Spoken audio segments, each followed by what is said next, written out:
Good morning, everyone. It's Thursday, the 23rd of February.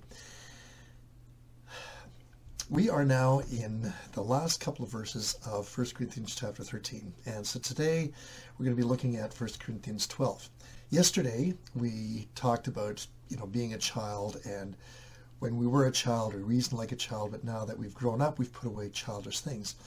And then in 1 Corinthians 13, verse 12, Paul continues with these thoughts, where he says this: "Now we see things imperfectly, like puzzling reflections in a mirror, but then we will see everything with perfect clarity. All that I know now is partial and incomplete, but then I will know everything completely, just as God now knows me completely." There's a lot of comparisons here that he's making in this one particular verse. There's a lot of meat there. And what he's basically saying is, yes, we've put away childish things and we're acting more as adults, but that doesn't mean to say that now we know everything perfectly. In fact, he says, now we only see things imperfectly, sort of like a puzzling reflection in a mirror. Now, when he says that, it's not kind of the mirror that we have these days, which give, a very clear representation of who you are and what hair is out of place. I should maybe have combed my hair before doing this video, but suffice to say, it gives us a very good representation. But in those days, mirrors were less perfect, and so they often had a bit of a shimmer or a sort of a bubbly quality to them. So you saw the essence of what was there, but it wasn't really picture perfect or clear. And he says, we see things imperfectly, like that puzzling, that curious reflection in a mirror. But then, he says, we will at once, when perfection comes, we will see everything with perfect clarity.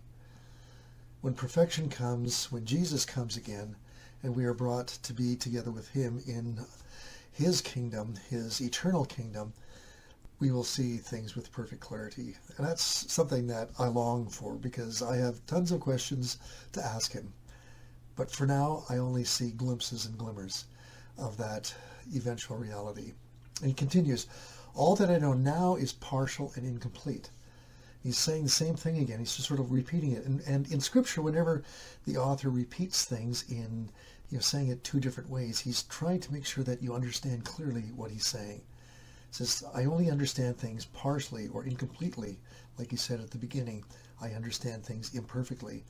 But he says, then I will know everything completely, just as God now knows me completely. The thing that I find most comforting in this passage of Scripture is those last few words, just as God now knows me completely. God knows each of us inside and out completely and wholly.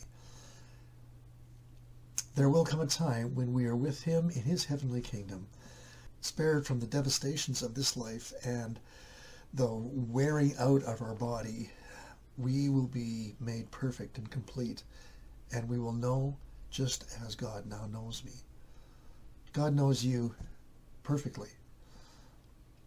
Take that home. Sit with that. God knows you perfectly. Even though we don't see things clearly, even though we have tons of questions, be assured and encouraged by this. God knows you completely and loves you and walks together with you for his kingdom's sake. God bless you, church. Praying for you today.